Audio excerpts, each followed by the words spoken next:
Here we go, live episode of Locked On 49ers to finish the week. Brian Peacock and Eric Crocker with you, talking about the biggest stories today. Might hang out and chat with the fans too. Appreciate you. See all of you jumping in already on the live stream. Alex Mack retiring. Frank Gore coming back home to retire himself. We'll get into all of it and a little bit more. John Lynch's comments on Deebo Samuel possible trade as well coming up right now.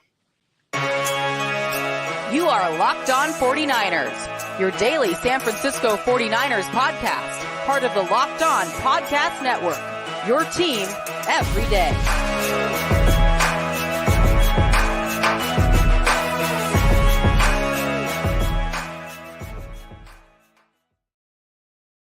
Welcome to Locked On 49ers. Brian Peacock and Eric Crocker with you at BD Peacock at Eric_Crocker. Thanks for making us your first listen here on the Locked On Podcast Network, your team every day. Today's episode brought to you by Blue Nile. Make your moment sparkle with jewelry from BlueNile.com, and Locked On 49ers listeners get $50 off purchases of $500 or more. This podcast exclusive includes engagement as well. So use Locked On as the code at checkout for that special.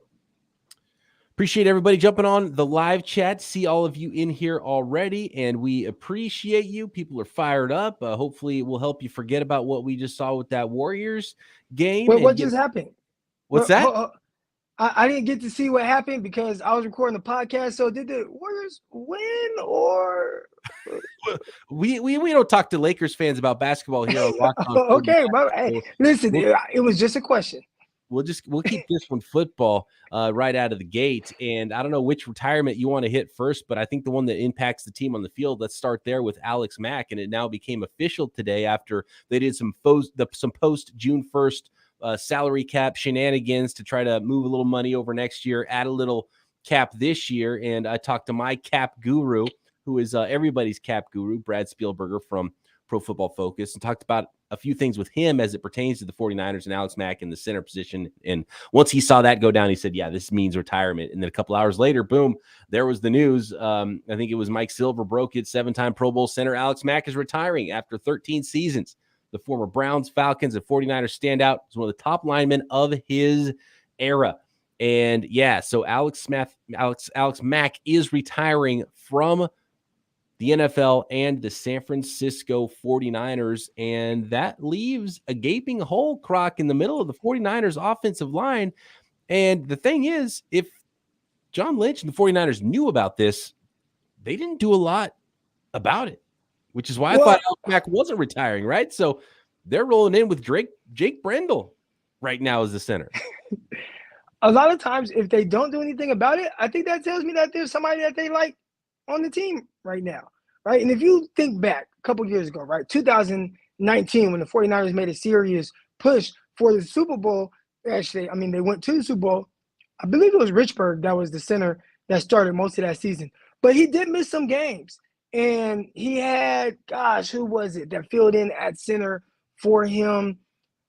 Can't think of his name off the top of my head right now. But again, the fact that I couldn't think of the guy's name off the top of my head and the guy was able to fill in well enough for the 49ers to really kind of not miss a step there and play strong throughout the rest of the year and obviously on their way to a Super Bowl. I'm not saying that the center position isn't important. I think that is a premium position in Kyle Shanahan's offense in the sense of line protection, setting things. I hear the center takes a lot off of the quarterback's shoulders, and I think that's very important for a young guy. But I think if Kyle feels like I don't need to go out and get a guy, and he knew all along what was going to happen with Alex Mack, I think he likes somebody there. So I'm not going to panic. I see a lot of it going on social media. I don't know who the hell is going to play at center, but it seems like it's going to be someone that Kyle Shanahan feels comfortable with. Joel says, I need to get some lights on my face. Yeah, I'm still working out my podcast situation, my new studio here. Got my sound panels up, got rid of the echo. Now got the next step is getting some better lighting if you're watching this on YouTube right now. Jake Brendel, BSE says he's actually the best athlete of the bunch, believe it or not. Well, not including Jason Poe, if Jason Poe is in the mix. But really, I would be shocked, Croc, if an undrafted free agent rookie is in there starting games for the 49ers, especially early on in the season, right? So if the 49ers like somebody in-house, it's Jake Brendel, who was the backup last year to Alex Mack. He's been on the practice squad. He's going into age 30 season.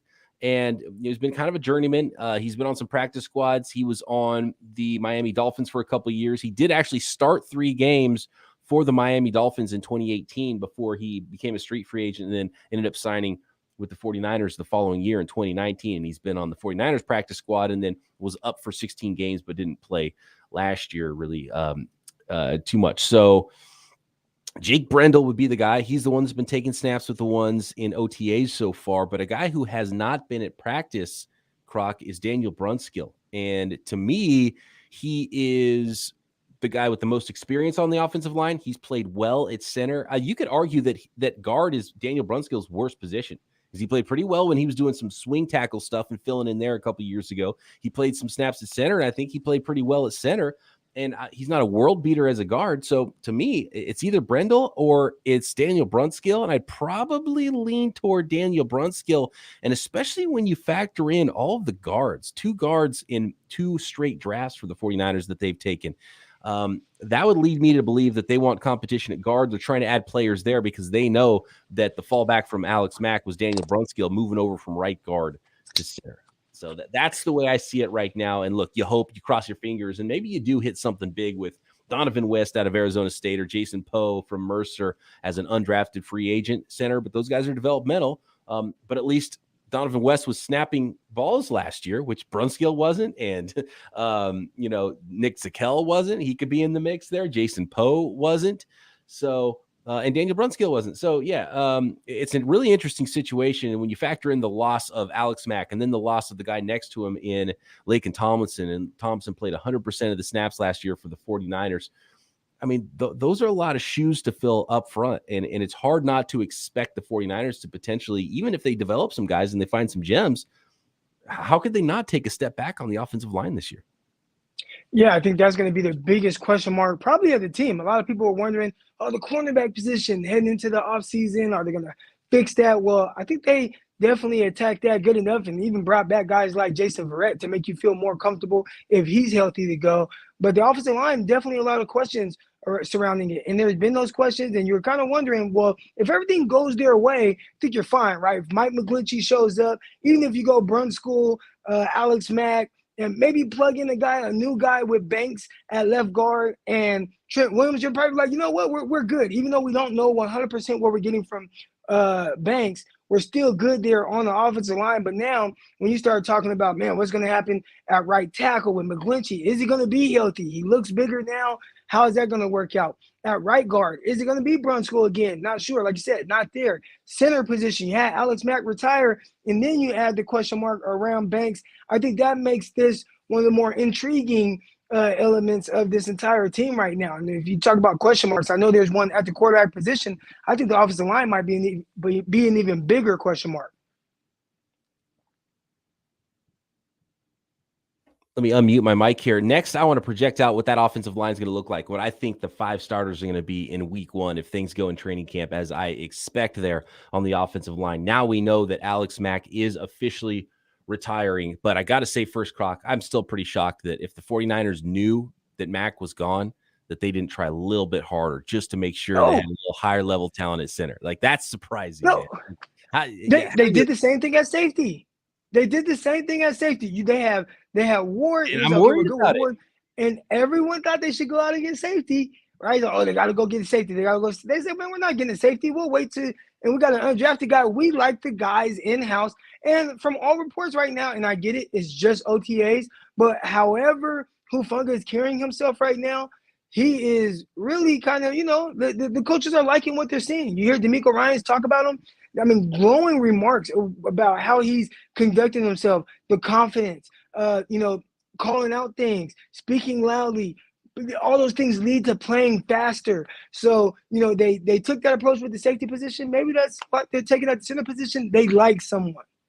Just because they took that approach doesn't mean it was the correct approach, Croc. We've been doing this long enough to know that just because a team thinks they got but maybe they do.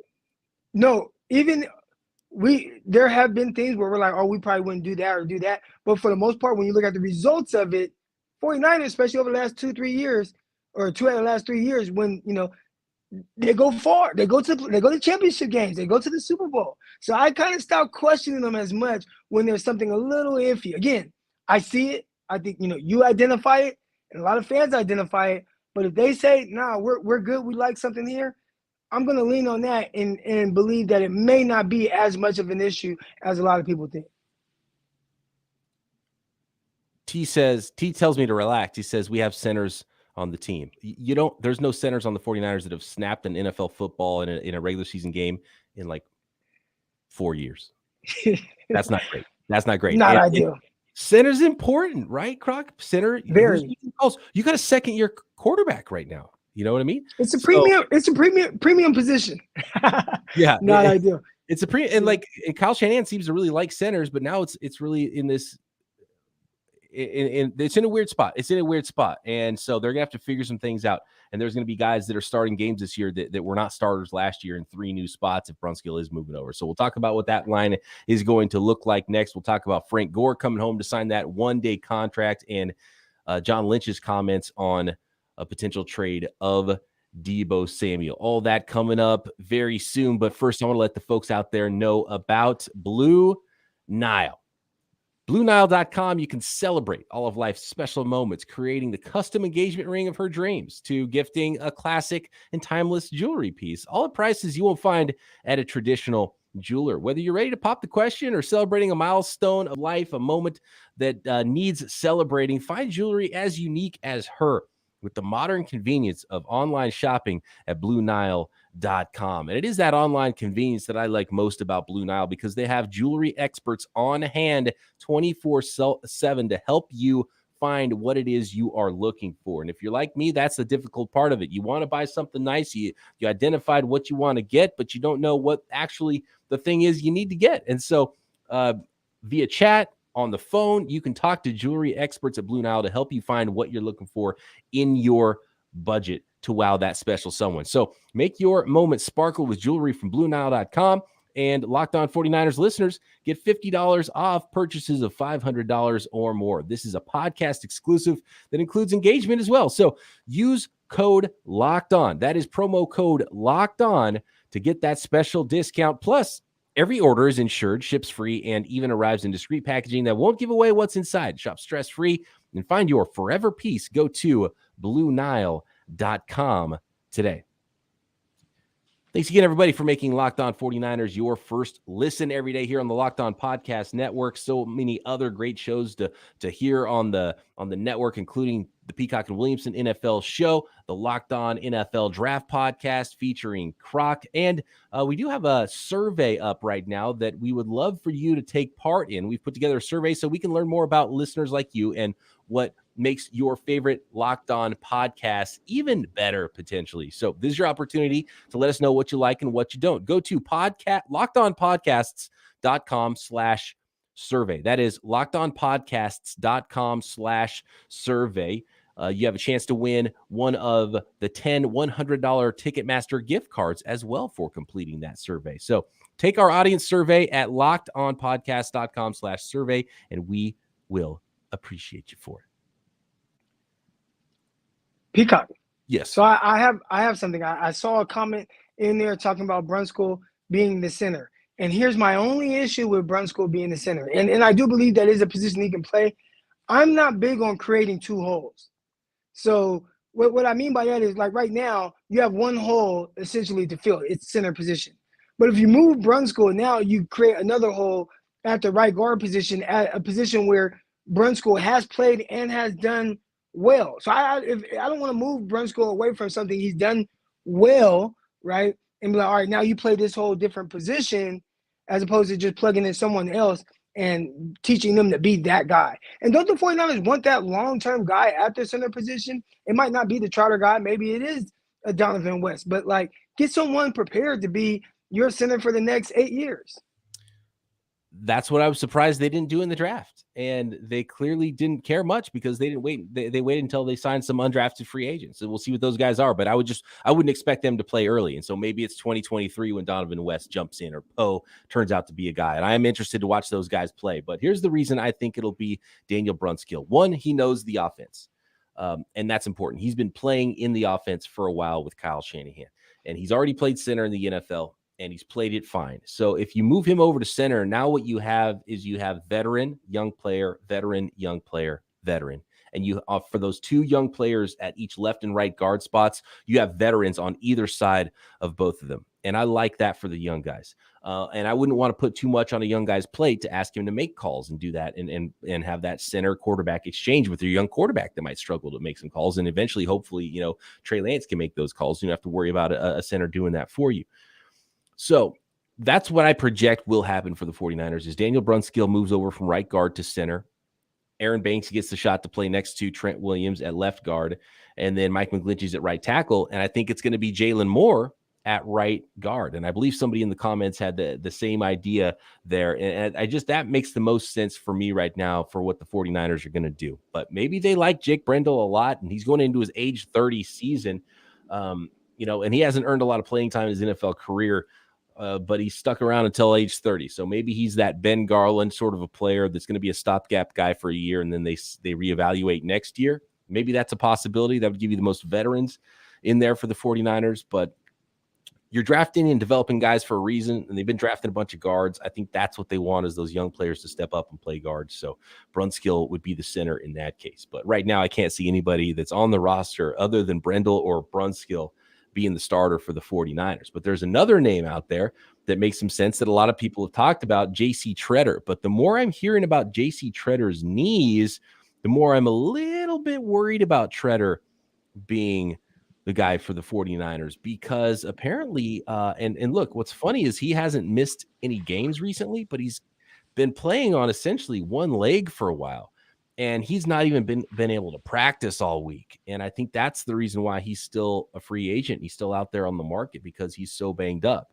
Now, if he comes cheap, he still would make sense for the 49ers. He's familiar with some of the language and some of the terminology from playing in a similar scheme. And he's been a good player when he's on the field. But that injury probably would worry the 49ers a little bit. And I'm sure it's worried a lot of teams. That's why he's out of work currently.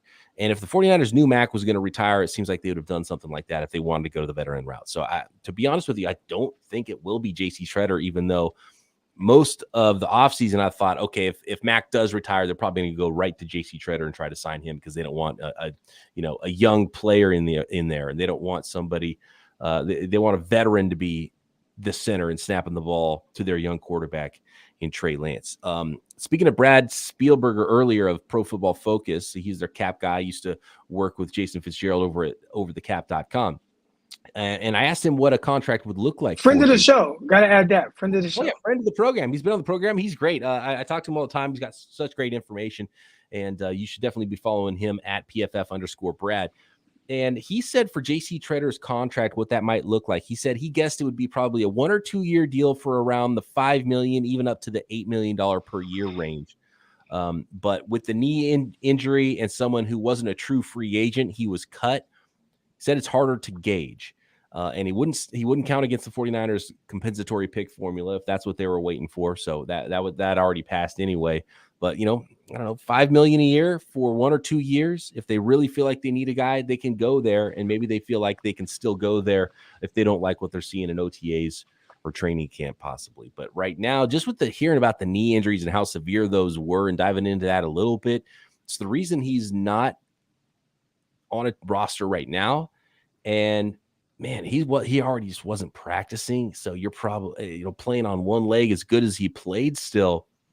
That probably is scaring off the 49ers, and it kind of scares me off a little bit. But, man, I just don't want to see the 49ers take a big step back on the offensive line. It's bad for your young quarterback. It's bad for the running game. And if it's bad for the running game, it's also bad for your young quarterback. And so I don't like the step back potentially the 49ers might have up front. So that does worry me right now. And the 49ers do have some players they can plug in, but some things are going to have to go right. They were going to have to develop a starting caliber offensive lineman from some of these mid-late round draft picks or undrafted free agents they've got on the offensive line because they don't have a lot of pedigree right now on the offensive line.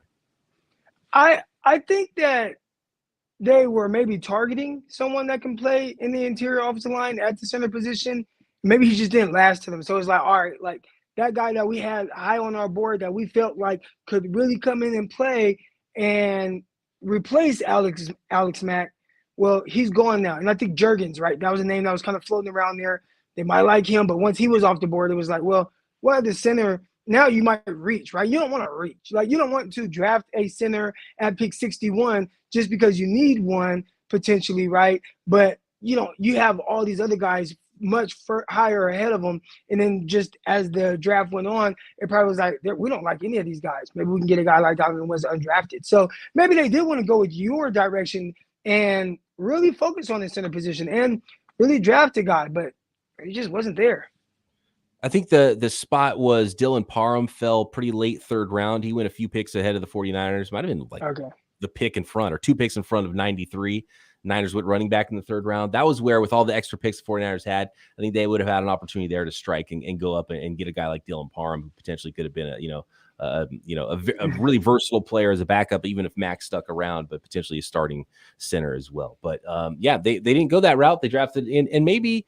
And I think Rick's got it right here too. So talking about those 5 starters as well. So if it goes Trent Williams, Aaron Banks, Daniel Brunskill, Jalen Moore, and Mike McGlinchey. If that's the starting 5, you keep 9. You still got Colton McKivitz, who's got guard tackle versatility. You've got Burford, who's guard tackle versatility. You've got Jake Brendel, who's your backup center, and then Nick Zakelj, who's potentially all 3. And maybe the dark horse there is Nick Zakelj potentially being a future center as well, so that he does have that ability. And when we did our scouting report episode, I talked about that with Zakelj. I thought, maybe of Burford and Zakelj, I like Burford at tackle. And I kind of like Zakelj as potentially a center. So maybe that's one of the avenues. So with Zakelj and Poe and West potentially on the practice squad, maybe one of them, depending on injuries, one of them maybe even could make the team. So there are some avenues of young players to develop. But right away, week 1, might be some growing pains on the 49ers offensive line. And not something you want. But you open up against Chicago, and it is the Khalil Mack Chicago, or they don't have him. Yeah, right? So I think that helps. They got rid of Khalil Mack, so hopefully, there's not someone that can really wreak havoc in the backfield for the 49ers early on. Let's talk Frank Gore, and let's talk about the comments from John Lynch about a Deebo Samuel trade next. And Croc, if you have time and the listeners want to hang out, I'm into doing a little overtime, just getting into the chat a little bit on this Thursday night post NBA Finals Game 1. I think everyone's ramped up in the Bay Area that might have watched a big time the basketball game on TV. Maybe a little upset. The longer we go, the further away from that Warriors loss we'll all get, and we'll feel better about that. If there's, I'm sure, a lot of Warriors fans listening and in the chat right now. But I want to let the folks out there know about Bet Online, and you can find tons of ways to bet on the NFL, even though it is not NFL football season right now. At Bet Online, your number one source for all your betting stats and sports information, all the latest sports developments, news, odds, NFL futures. You can bet on Trey Lance for MVP. You can bet on Drake Jackson for Defensive Player of the Year. You can bet on Ty Davis Price for Offensive Player of the Rookie of the Year. You can bet on so many different things. Deebo Samuel's yardage as a receiver, tons of NFL futures, who's going to win the Super Bowl, Coach of the Year, all those things at Bet Online. Of course, you can bet on the NBA Finals, NHL Hockey Conference Finals, Major League Baseball, all the latest fights, news, MMA, UFC, you name it, even Vegas casino games. Bet Online is your continued source for all your sports wagering information, live betting, esports, and more. So get over to the website today, desktop or mobile device, to learn more about the trends in action at Bet Online, where the game starts. Did it warm your heart, Croc, to see Frank Gore sitting down next to Jed York, signing his contract, talking about how he is back home with the 49ers and officially retiring as a 49er, going into the 49ers Hall of Fame? And I do believe in about 5 years, maybe it'll take him 6 or 7, but I think at some point he's going to be in Canton as well in the Pro Football Hall of Fame. Yeah, definitely. I think Hall of Fame is in the near future for him. I was a guy that I don't want to have pushback on him being a Hall. Yeah, I guess I did. I just thought, I don't want to get in that. Today's his day, and he will be a Hall of Famer for sure. And it was cool to see him hop out of that Sprinter van and go into the 49ers training facility and, just, sign as a 49er to be able to retire. Frank Gore, he was everything that you look for in a teammate. I've never heard a teammate say anything remotely close to being bad about him. Just an amazing guy, had an amazing career as well. I read Matt Barrow's old article from a couple of years ago about Frank Gore, where he just had quotes from tons of ex-teammates and coaches and things like that, and it was really cool. Chris here says, from a guy who they said was done before he was even drafted to one of the longest and strongest careers ever. Much respect. Yeah, he had 2 ACLs in college. It was almost surprising that he got drafted as high as he did at the top of the 3rd round because he had such catastrophic injuries in college. And go back and watch young freshman at Miami, Frank Gore. Imagine Frank Gore with another level of top speed. He was a freak. And I think it was Mike Rumpf, maybe. One of the quotes, and I know Mike Rumpf, former 49er, also played with him at Miami, was talking about how all these, because they had a bunch of stud running backs at Miami. McGahee, Portis, all those guys. They were all leaving school super early because they knew once Frank Gore got there, it was going to be his job.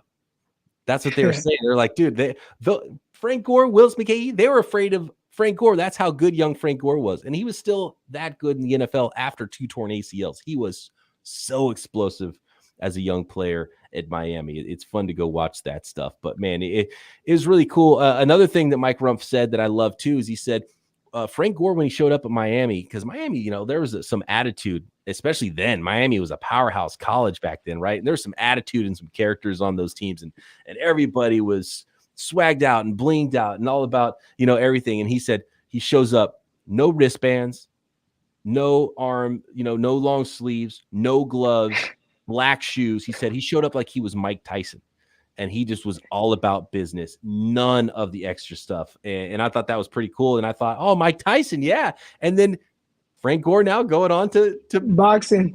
And so it's like, oh, dude, there was some Mike Tyson. They're kind of built the same, too, with that stocky build. So, that's awesome. Frank Gore is just such a unique guy. He's just so quiet, but such a really smart football player.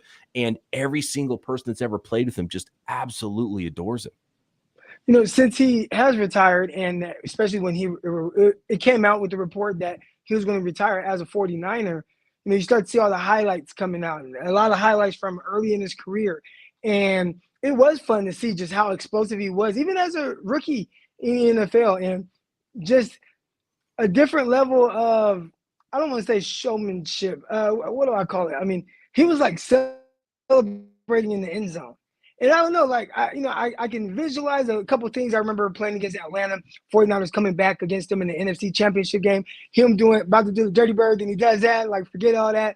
And I think that was cool. But if you go back to early Frank Gore, he was doing legitimate touchdown celebrations. And the 49ers suck. I felt like every time he was ripping off these big runs and scoring, they were losing in every game. But, he would celebrate. And I'm like, man, it's cool to kind of go back and look at young Frank Gore and what he was doing early on. Boogie says only highlight of the day was Frank Gore retiring as a 49er. Yeah, and even that is somewhat sad because it's the end of that, that fantastic career, as John points out here. 12 straight seasons of 1,200 yards from scrimmage, the most all time. And here's the other thing. The 49ers haven't had a 1,000-yard rusher since Frank Gore, and that's going all the way back now to 2014 was the last year that Frank Gore is with the 49ers, and the last 1,000-yard running back the 49ers have had. So they've had a tough time replacing Frank Gore. Such an awesome player. Great 49er. Couple guys close. I know Carlos Hyde. He was a few yards short 2017 season with Coach Shanahan that first year. And also last year, Elijah Mitchell, he was really close, especially for a guy who missed 4 or 5 games. Yeah, Elijah Mitchell was over 900 yards. So if he didn't get hurt, he would have definitely done it last year. And the Carlos Hyde thing was weird because it was like, well, what's the hurry of pushing Frank Gore out the door right now? They drafted Hyde in the 2nd round and just made him the heir apparent and kind of pushed Frank Gore out. If you just erase the Carlos, not to erase Carlos Hyde or anything, he was a fine player, but if you just gave Frank that one last contract, erase the Carlos Hyde era, and had Frank for those years leading into the Kyle Shanahan era, that would make me feel a lot better. Like Frank got the raw end of the deal, and he had to become this journeyman. And I don't like seeing Frank Gore in like a Bills jersey and a Colts jersey, Jets. It didn't seem right, man. He's a 49er, so I'm glad he recognized it, and he's a 49er for life. And coming back home to sign that contract and solidifying that, love it. How about the comments from John Lynch? Did you see what John Lynch said when asked about a potential Deebo Samuel trade? Yeah, he said, nah, we ain't trading him. He's there for this season. He said, I'd be a fool to trade Deebo Samuel. Not happening. He is on the 49ers. So I love that. Like, just emphatically, like, you don't have to dance around it. You don't have to beat around the bush. No way in hell. Not trading Deebo Samuel. That's it, period. So we don't even need to say anything else about that. I just wanted to relay that quote from John Lynch, just emphatically, laying it down and telling everybody what the score is. Where's Deebo Samuel at with all this, though? I haven't heard from Deebo Samuel. Of course we haven't, right? Like, he said he doesn't want to play for the 49ers. He's not reporting.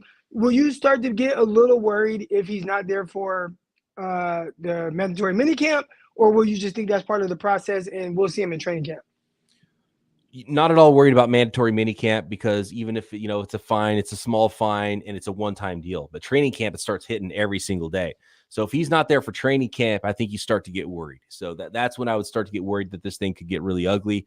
And I still don't think he would hold out. I still don't think it ever really benefits the player, which is where the 49ers have that leverage, because it costs you so much money now.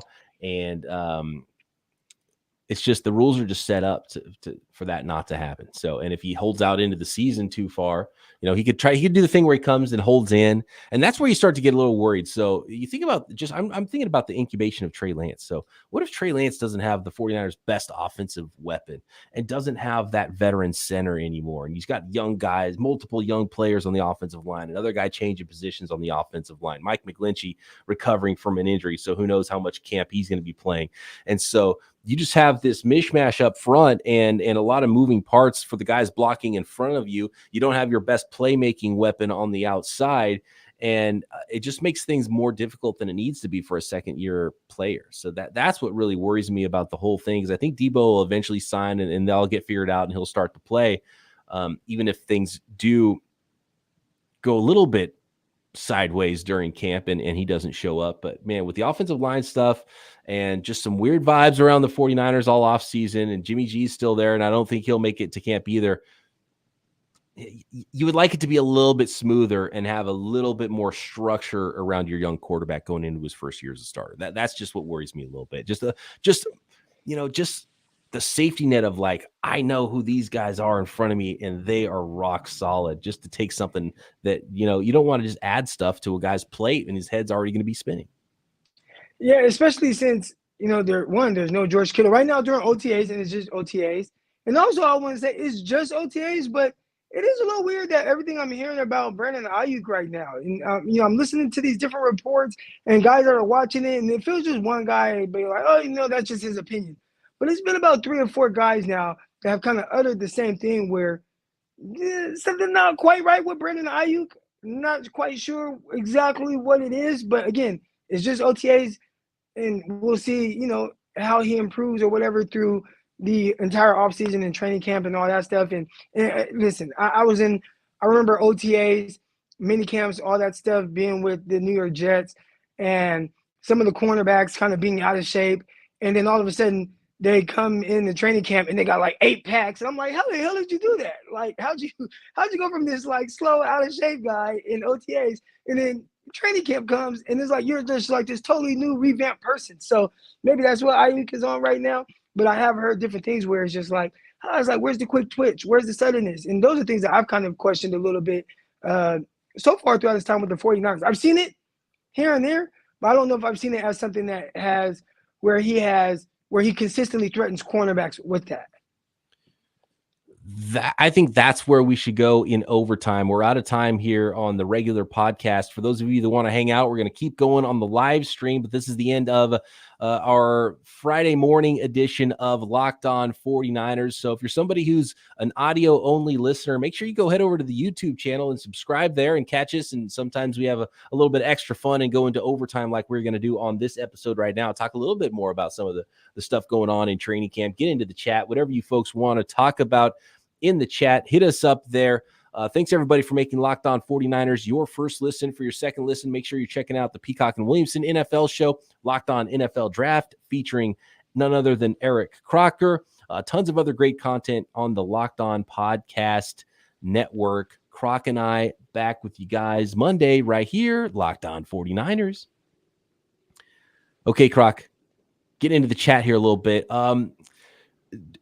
Were there any more specifics about those reports for Brandon Ayuk? Because I fully expected Brandon Ayuk, that seemed like he was building that rapport with Trey Lance, to come in, and the story was going to be like, oh, they've got this great connection, Trey Lance and Brandon Ayuk. It's going to be Lance to Ayuk, and it's going to be like the thing that everyone thought was going to be last offseason, right? Okay, superstar young quarterback, you drafted number 3. Brandon Ayuk was that guy coming into year 2, and he was going to take that huge leap, and instead it turned out to be Jimmy G and Deebo Samuel show in 2021.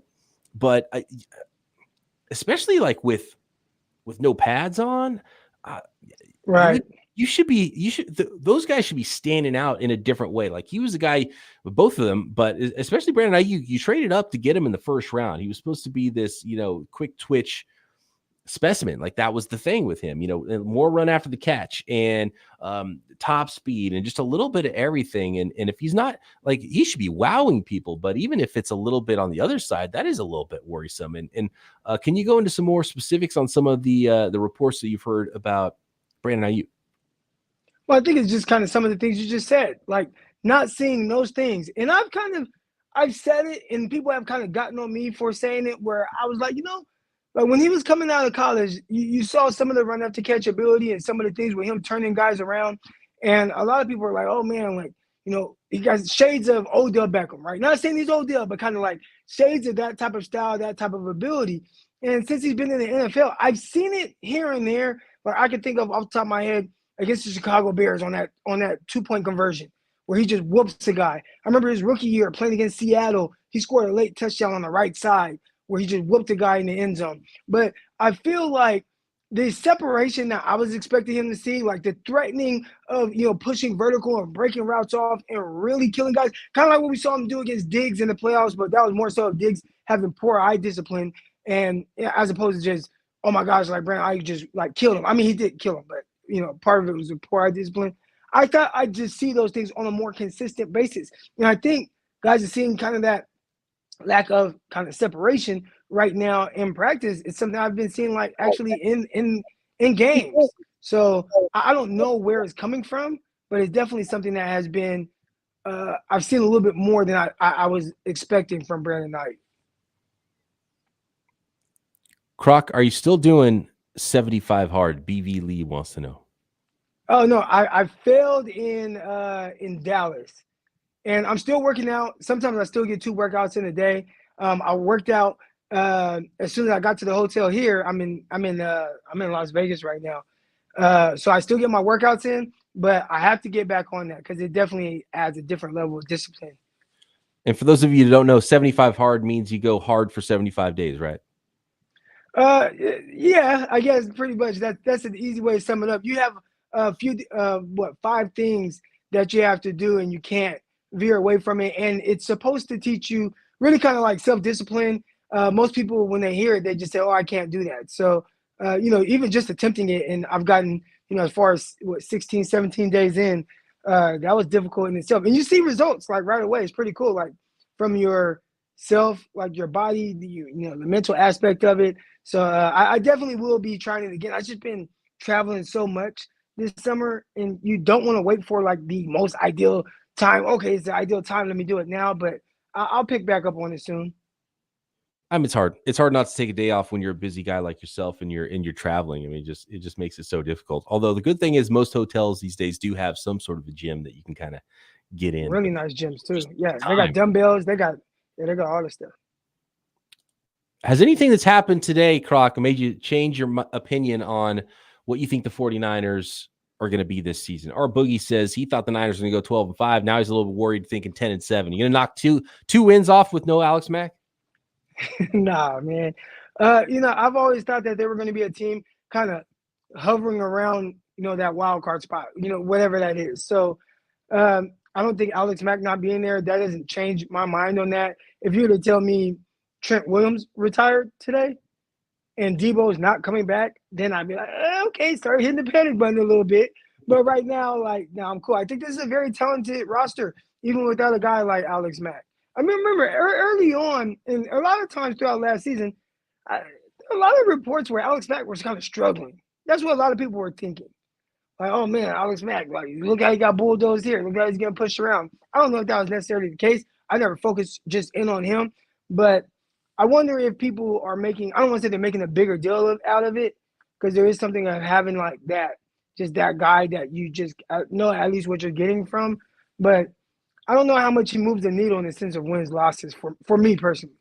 Yeah, it's hard to know what the cumulative effect is of those types of things. Does it hurt you just a little bit every week? It's not like a big play. An offensive lineman usually isn't like he's not worth a big touchdown, or a wide receiver has a huge game where he torches a guy and scores 3 touchdowns, can help you win a game single-handedly. It's not like that for an offensive lineman. So Todd says the offensive line and Trey Lance holding on to the ball could possibly give us a 7-win season. That release better get faster. I don't think the release is even that much of a problem. I think it's just, trusting what you see, trusting your eyes, and getting the ball out. The perfect example is the play we've talked about the most with Trey Lance, because there's so much good and bad. It was the one against the Texans where it's got double slants on the left, right? And they're both open, and he passes them up and he holds it. But then he goes and makes a play with his legs, finds Ayuk for a first down, and makes a great play, And so it's like you just got to get the ball out to where, and Shanahan's probably pulling his hair out, saying like, you got to hit this. And that's what Garoppolo would have fired at, because the first read was open. And for some reason, Trey Lance passed it up. I don't think it's not taking him 3 seconds to pull his arm back and let go of the ball. It's all mental processing for a young player. And I think a lot is thrown at a young rookie. Even if he had a lot put on him for a college level, North Dakota State is just not the NFL, right? There's not as much practice time. There's not as much put on your plate, and it's a different beast. So even if a lot was on your plate as a college quarterback, it's still going to be different when you're in the NFL, and things are just going to move faster because everyone's moving faster. The DBs are moving faster. The linemen are coming at you harder. Your own receivers are faster. So everything just quickens up. I saw an interesting stat on this time to throw thing. I think it was today or yesterday, and it might have been your guy, Josh Norris. Do you do Josh Norris on with the Underdog Sports? Yeah, it's one of my guys from Underdog Fantasy. He brought up a stat about how different Trey Lance and Jimmy Garoppolo were last year with 2 key components. One was time to throw, and Jimmy's always been one of the faster time to throw guys in the NFL, 2.5 seconds or faster, 2.3 seconds, something like that. Trey Lance was one of the slower time to throw guys last year. He was even slower than Justin Fields. Justin Fields like 3.1, and I think Lance was a little over 3.1. And quarterbacks that hold on to the ball and scramble, obviously it's going to be longer, but the time to throw needs to come down, but it was the air yards that were much higher for Trey Lance as well. So you're holding the ball longer, looking for the bigger play, allowing yourself to find the bigger play, and for Jimmy Garoppolo is much lower. So much more air yards. Trey Lance would have been like the best in the NFL by far. Yeah. So Trey Lance would have been. It was almost like opposite ends of the spectrum, like slowest time to throw in the league and biggest air yards in the league, essentially was what Trey Lance was doing last year. And the air yards are good, but you got to get that down. And the quicker you get the ball out, usually you're going to have less air yards too. So there's a lot of give and take there. And we know Jimmy Garoppolo's going to get the ball out quick, and he's not going to throw it deep. And it was pretty clear that it's a much different beast there with Trey Lance at quarterback, but he's got to get the ball out quicker. And it's not because of just the length of his release. To me, it's all about mental processing, and really not even about knowing it, because you can know it on the chalkboard, right, Croc? You can know it in the classroom and just not trigger on it quick enough. And that's where the reps come in. So reps are going to be huge for Trey Lance. He's got to get the ball out quicker. He's got to trust what he sees and trust those tight window throws. I think if you are someone, and I assume most 49er fans, or all 49er fans, want to see Trey Lance do extremely well. But, there are some out there. I don't know. I feel like there's some fans kind of rooting against him a little bit. But it sounds like right now he's continues to take steps in the right direction, right? So whatever that is for him, it's just better than where it was previously. And I think that's encouraging. Now, where is that in comparison to the rest of the quarterbacks in the NFL? I don't know. But at least for wherever he was, he is moving in the right direction with all aspects of his game, not just, throwing the ball or whatever, but it sounds like, the leadership aspects of it. How you hear about his teammates,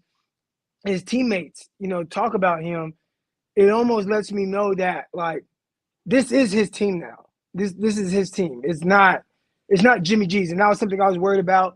Hey, as long as Jimmy's on the roster, guys are going to be like, oh, got Jimmy G. But everything that's coming out right now and how they speak about him and where he's at and the leader that, like, this is his team.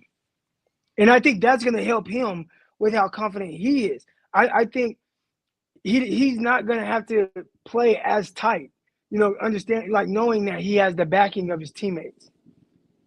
That's one of the big things, especially if Jimmy G's not around. Trey Lance can have a big leash, right? He can make some mistakes and know that he doesn't have to look over his shoulder and that Jimmy G is going to come running on the field, right? So I think that's pretty important for Trey Lance, and he's going to make some mistakes, but he needs to hit those reps so he can continue to get better. And I don't think anybody should expect he's going to be at or near his peak in 2022, especially to start 2022. And we'll probably see a lot of growth going into the season from what we saw last year. And we'll probably see a lot of growth from the end of the year this year from week 1 of 2022. BSE Croc wants to know if you are a future DB coach at the University of Arkansas Razorbacks. Now that you are an Arkansonian, what do you call yourselves? An Arky? Arkansan. Arkansan, okay. No coaching in my near future. He thinks you'd kill it on the recruiting trail. No, I think I would too. I mean, when I moved to Arkansas, I was supposed to coach at the university I went to.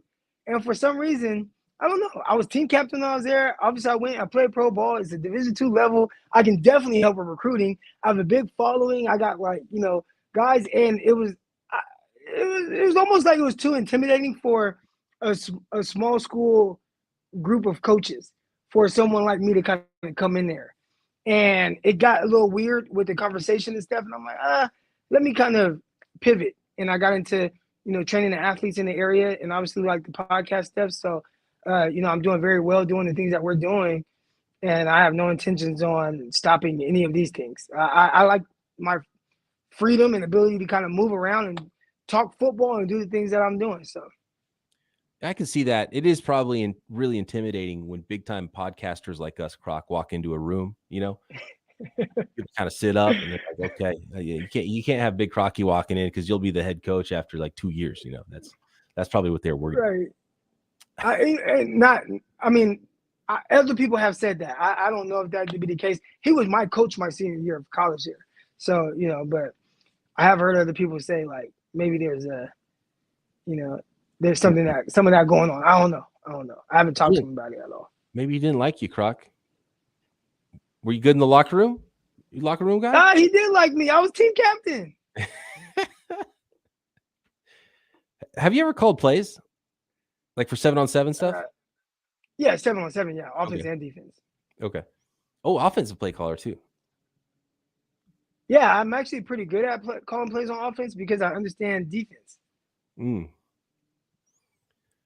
maybe that's what Bill Belichick is doing. Yeah, exactly. He's got the defensive guys coaching offense. What's your favorite play call in 7-on-7? Oh man, I really like, because a lot of teams, especially high school, and a lot of stuff that's being taught even on the 7-on-7 mark, like they like a lot of quarters.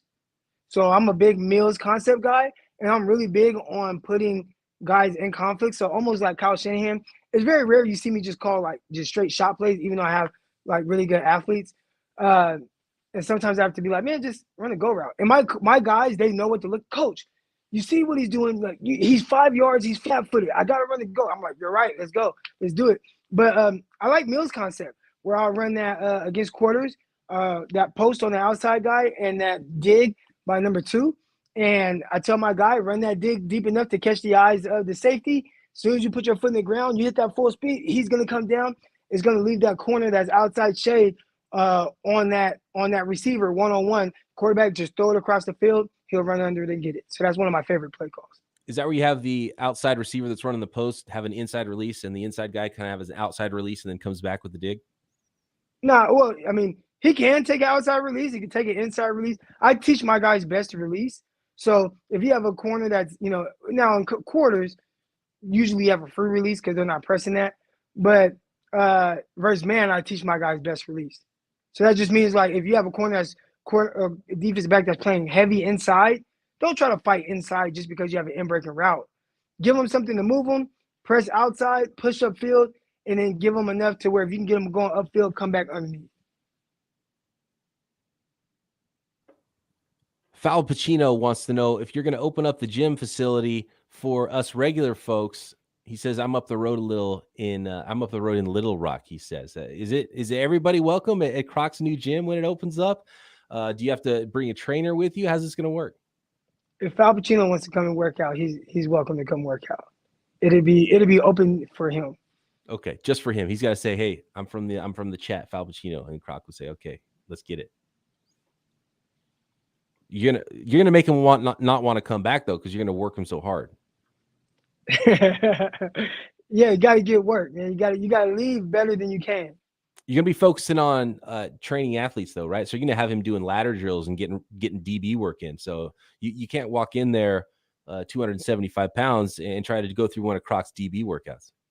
No, early in the day, I'm doing adult fitness. So I'm actually going to get my CrossFit certifications. Not to do CrossFit training, but I really like the attention to detail that CrossFitters put into, like, teaching technique, because there's a lot of injuries in it. So I just want to learn, like, how they live, certain things, some of the high endurance things that they do, and how they pair and mirror kind of some of their workouts, and incorporate that into kind of my own regimen. So I will have a like regular adult fitness as well. I'm with BSE. I was going to say 4 verts all day. What's your favorite Madden play call? Because that's my favorite. I think a lot of people like 4 verts. Especially if you're going against cover 3, because you can kind of pick which side and throw it right off that kind of like underneath defender. Mm-hmm. And it puts the corners in conflict as well. And if you have like the nickel guys who aren't really getting underneath to cover those flats, have your outside guy run kind of deep stop routes, and the corner has to go with that vertical up the seam. So it leaves that outside route wide open. There you go. Have you ever called plays 11 on 11?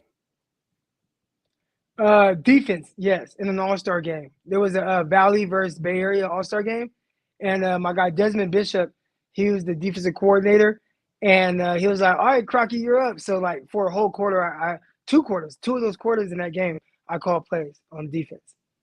In Valley, we kicked the Bay Area's butt, kicked their butt. So you had stud corners, so you're going 0 blitz? Oh, yeah, we had some really good guys, man. I mean, I had them kind of mixing things up and disguising things. It was fun. It was fun playing with like a group that was like really talented. I had a talented group in high school that year as well. But all-star game, it's like everybody's so good. I had a few of my guys in the all-star game, but we were able to do so many different things, and it made it easy to call plays. Calling plays, I think I'd be terrible at it because of the timing aspect. I would get in my own head about, I got to get a play call in, and I'd start losing focus, and I'd start because I got ADD going on. So I'd start thinking about, okay, this play, and then the next play, and it's like, oh crap, but what about this play? And because you 40 seconds, not a long time. Some of the things are kind of built in. I mean, really, especially on defense, you don't even have 40 seconds. You have as much time as it takes for the offense to call a play. That's right. You got to use on the field. Yeah, but you kind of look at their personnel, and you kind of have things kind of built in, like that. Okay, verse. If I have 3-by-1, I know these are some of the calls that I want to do. If I have 2-by-2, I want to do some of these calls. Depending on down and distance, you have some of the things. So that's why guys like Kyle Shanahan, he knows how to utilize what guys like to do against them and kind of understand how to put guys in conflict. And people are like, oh, man, he called the perfect play to this. No, sometimes it doesn't work. And that's when you need a guy like Trey Lance who can bail you out in that situation. It's going to be a lot of fun. I can't wait to see the growth from Trey Lance and watch some of those off-platform throws and watch him buy some time and make some big plays. But I'm especially excited to see how quickly he's getting the ball out, how quickly he's seeing that first read, and if it's open, just letting it fly and trusting himself and trusting his guys to make plays. So it's going to be a lot of fun to watch the growth of Trey Lance. It's going to be the number one thing I'm watching for all season long, but there's a ton of development going on, and now some serious competition along the offensive line to be looking out for, both in mini camps, training camp, and into the season. Thank you so much, everybody, for jumping real into quick. the chat. Oh yeah, I can see the Raiders Stadium from here. It's pretty sweet, man. Let's see. I don't know if y'all can see it. Let's see. Visual. Can you see that? Yeah. Yeah, that's the Raiders Stadium right there. I'm out here in Vegas right now, so. But yeah, pretty cool looking stadium. Can't wait to go there. What is it? New Year's Day. Here, the tickets are crazy though. I don't know. I'm making enough money to get those tickets. I gotta take my wife to that. Man, she's a Raider fan. Oh, really? Oh no. Yeah. That's probably the last game. Like when I first saw it, it was like, okay, Las Vegas, New Year's Day. That's gonna be a crazy one. It's gonna be a crazy ticket. It'd be fun to go to. Then the more I thought about it, it's like, man, that's gonna be amateur hour with everybody that's gonna be there thinking, oh, Vegas, baby, let's go to Vegas, and then although it'll be less of a disaster on Sunday because everyone's going to be hungover from the night before, right? So maybe it won't be that right. Bad. But New Year's Eve in Vegas is kind of my nightmare the more I think about it. I think that's definitely a game I'm not going to be going to. But, Croc, I know you're going to go out and hit it hard right now, so we got to let you go. Again, congrats on the 1-year anniversary of being co-host right here on Locked On 49ers, doing big things on the network. You've made the show tons better, and I love seeing all the comments from the last episode and all the stuff on Twitter that people are showering you in love. And appreciate it. Talking ball with you here every day. Appreciate all the listeners as well. Thanks for making us your first listen, and appreciate you jumping in on the live chat as well. Croc and I back next week right here, Locked On 49ers.